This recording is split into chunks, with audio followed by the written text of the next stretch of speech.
शिक्षकों की टेट परीक्षा के संबंध में एक लेटेस्ट अपडेट निकल कर आ रही है। देखते हैं किन शिक्षकों को देनी होगी परीक्षा और किन को मिली है राहत। तो शिक्षकों को राहत दी गई है। टेट परीक्षा में स्टेटमेंट जारी किया गया है डीपीआई आयुक्त के द्वारा। तो देखते हैं यह कौन से शिक्षक हैं जिन्हें राहत दी गई है और किन शिक्षकों को यह परीक्षा देनी होगी। सुप्रीम कोर्ट के एक फैसले से प्रदेश के 1.5 लाख से अधिक शिक्षकों की नौकरी खतरे में आ सकती है। ये वे शिक्षक हैं जिन्होंने शिक्षक पात्रता परीक्षा उत्तीर्ण नहीं की है। अगर तय समय के भीतर इन्होंने पात्रता परीक्षा नहीं उत्तीर्ण की तो इन्हें बर्खास्त किया जाएगा। प्रदेश के सरकारी स्कूलों में करीब 4.5 लाख शिक्षक पदस्थ हैं जिनके पास डीएड बीएड की डिग्री है।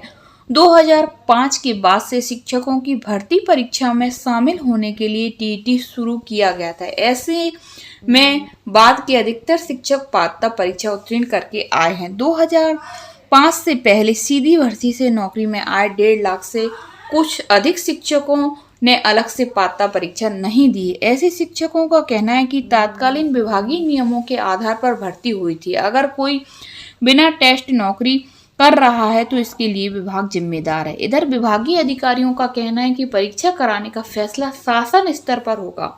वहां से फैसला हुआ तो नियमित टीईटी परीक्षा में शिक्षकों को शामिल किया जाएगा। जो सफल होंगे उन्हें नियमित किया जाएगा। तो इसमें क्लियर किया गया कि जो शिक्षक टीईटी पास करेंगे उन्हें ही प्रमोशन दिया जाएगा। हर साल शिक्षकों की परीक्षा कराई जाएगी प्रमोशन के लिए। यदि शिक्षकों को आगे प्रमोशन लेना है तो उन्हें परीक्षा देनी होगी। जो शिक्षक परीक्षा उत्तीर्ण कर लेंगे आगे के पद के लिए उन्हें ही प्रमोशन दिया जाएगा। शिक्षा का अधिकार अधिनियम 2011 में लागू हुआ था। इसके बाद से शिक्षक बनने के लिए टीईटी पास करना अनिवार्य कर दिया गया है।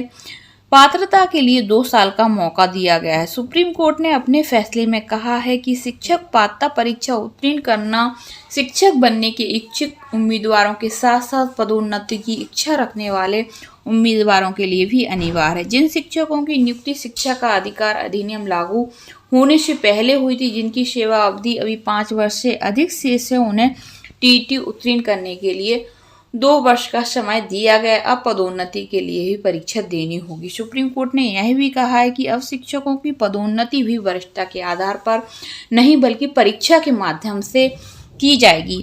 यह भी बता दें कि 5 साल पहले 10वीं एवं 12वीं बोर्ड परीक्षा में 30% से कम परिणाम देने वाले शिक्षकों की एक परीक्षा हुई थी। उसमें करीब 1300 शिक्षक फेल हो गए थे। तो अब शिक्षकों को परीक्षा तो देनी ही होगी, क्योंकि यदि उन्हें प्रमोशन चाहिए तो उन्हें पहले पात्रता परीक्षा उत्तीर्ण करनी होगी। टीईटी परीक्षा उसी के आधार पर उनकी वरिष्ठता तय की जाएगी। जो शिक्षक पात्रता परीक्षा पास कर लेंगे उन्हें ही प्रमोशन का मौका दिया जाएगा। और इसमें स्पष्ट कर दिया गया है जिन शिक्षकों की नियुक्ति 2005 से पहले हुई है उन्हें ही टेट परीक्षा देनी होगी। लेकिन और सभी शिक्षकों के लिए आगे की पद पर प्रमोशन लेने के लिए परीक्षा देनी ही होगी। तो सभी शिक्षकों के लिए टेट परीक्षा अनिवार्य कर दी गई है। जिन शिक्षकों की नियुक्ति 2005 से पहले हुई है उन्हें राहत दी गई है, और जो शिक्षक 2005 के बाद नियुक्त हुए हैं वो परीक्षा देकर ही आए हैं तो उन्हें यह परीक्षा नहीं देनी होगी। राहत मिल गई है। लेकिन 2005 से पूर्व जिन शिक्षकों की नियुक्ति हुई है उन सभी शिक्षकों को परीक्षा देनी होगी। सूचियां तैयार की जा रही हैं। जिलेवार आंकड़े जुटा रहा है विभाग। और 1998 से 2005 तक नगरीय निकाय और पंचायतों के माध्यम से करीब 1 लाख पदों पर शिक्षक भर्ती हुए थे। वहीं करीब 50,000 पदों पर इससे पहले सीधी भर्ती की गई थी। अब विभाग इन शिक्षकों की जिलेवार आंकड़े जुटा रहा है। तो जिन शिक्षकों की नियुक्ति 1998 से 2005 के बीच हुई है उन शिक्षकों को ही परीक्षा देनी है, और 2005 के बाद नियुक्त शिक्षकों के लिए टेट परीक्षा में राहत दी गई है। तो इस तरह की शिक्षा विभाग से संबंधित लेटेस्ट अपडेट लिए देखते रहिए चैनल। धन्यवाद दोस्तों।